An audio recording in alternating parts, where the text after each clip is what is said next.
مدن مدحوينه ومحسن تاي حفلدان runtii aad iyo aad ku qiimaha badan ee cashada ee lagu cazumay xildhibaanada labada aqal ee baarlamaanka federaalka la doortay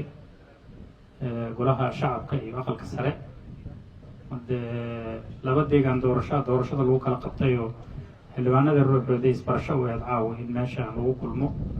oo la isarko la isbarto marka soo dhawaad ayaan leeyahay xildhibaanada labada aqal golaha shacabka iyo aqalka sare barasho wanaagsan cashada madaxweynaha waa ka mahad celinaynaa madaxweynuhuna waa mahadsan yahay sanadkii tagay bishii maars inay aadaan u malayna ayaan madaxweynaha maraan kula kulanay meeshaan busmareeb annagoo guruba mucaarad aan u sheegno waxaan diri meeshaan galmudug meel dhib badan waaye ninaan ugu maamaahay oo reer mudug ahaayo bisad ay luka qaniintay marka bisadii markii ay qaniintay ayaa ilaan reer muduggu bisadaa ma yaqaanaane aad u xanuunsaday marka maalinkii la qaaday istaalaa la geeyey marka wuxuu is yiri malaha haddii aad dhahdeen bisada ay qaniinta ama lagula yaabaa marka wuxuu yiri libaaxa ay qaniin meeshii markii uu tegay oo dhakhtarkii uu sheegay marka waxaa la yiri wuxuu isiri midna moogtahay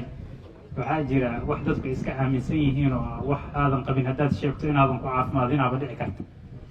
marka wuxuu is yiri haddii daawadii bisada lagu siiyo waxa ku qaninaan libaaxay ahaayeen ama bugso weyda markaas wuxuu yiri dhakhtarow midda libaaxana ku dar bah habar dugaag isku yihiin ana aqaane marka uu sheegay waxaan ku yiri madaxweyne dadkan reer mudugga meeshaan ka imaanaya kala duwan ee afkaaraha kala gedisan qabo inaad daawadaas iskugu dartay u baahan yihiin oo tii bisada iyo tii libaaxa la iskugu daray inaad ka warqabtaa lagaa rabaa madaxweynuhu marka uu ku mahadsan yahay dad tiro badan oo kala nuuca oo bisadii jiira inuu jeebka iskugu keen waa ku mahadsan yahay madaxweynuhu adinkan waxaa laydinka rabaa deegaan dhib badan oo dhibkiisa usoo yareyna la idinka doortay dadka kasoo jeedo siyaasiyiintana aada u tiro badan yihiin marka doorashadu xilligan oo kale ay dhammaatana waxyaaba badan oo deegaanka iyo dadka kusoo laabanayaa jira xildhibaanada marka waxaa laydinka rabaa in marka ay timaado arrinta galmudug waxaa la rabaa kala qaybsanaan siyaasadeed iyo xisbiya siyaasadeed aan ugu kala jirin danta galmudug loo midaysnaado oo la wada difaaco oo meesha duruufu ka timaado loo wada gurmado oo xilligii maamulka meesha ka jira iyo madaxdu ay yidhaahdaan waxaanan u baahannahay xildhibaanadu inay nala qabtaan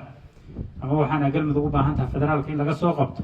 in qolo waliba meeshay uga aadanta uga aado dardaaran kulley waad ka dhantihiin oo dee waxa duruufaha deegaankan ka jirana waad ogtihiin midda soomaaliya ku xirana waa ogtihiin madaxweynuhuna insha allah isagaa aan la dardaarmi doona marka soo dhawaada madaxweyne soo dhawow xildhibaanadii meeshaan laga doortay galmudug waa kuwaana wixii aada noo sheegaysa caaway haddaad leedahay meeshaasaan cidda u tilmaamay berigaas lagu furay iyo haddaad leedahay wixii anaa raba inaan isku qaboojiye intaba ayaantaan maamulo isku qaboojin hayaa jire intaba albaabka waa furay keliya hal midaan ku darsanaa anugu mucaaradan iska ahay in reer mudug hadda kahor waxaa la yidhi wuxuu soo raacayaa la yidhi baabuur caasi xamarna marka la tago waa taqaaniin oo deegaanada busteejagsta marka la maraa waa la sheegaa waxaa la yidhahdaa meel hebel yaa dega xaafid hebel baskii marka soo u socdo wuxuu yidhi yaa degaya qabuuraha barakaad xaynaa degtaa la yidhi marka ninku cusubna magaalada waa ah habaar markii lasii socdo haddana wuxuu yidhi qabuuraha salaxudiin ninkii reer mudugga wuxuu is yidhi baabuurkaan bilaaya aqiro baabuurkeeta iska tuuro wuxuu yidhi gaarigaan aqiro u socdaa laiga dejiyo keliya waan kaa codsaynaa madaxweynuhu bas aakhiro u socdo bastejin zinaada lagu dejino aad iyo aad aa waasantay salaamu calaykum waraxmatullahi wabarakatu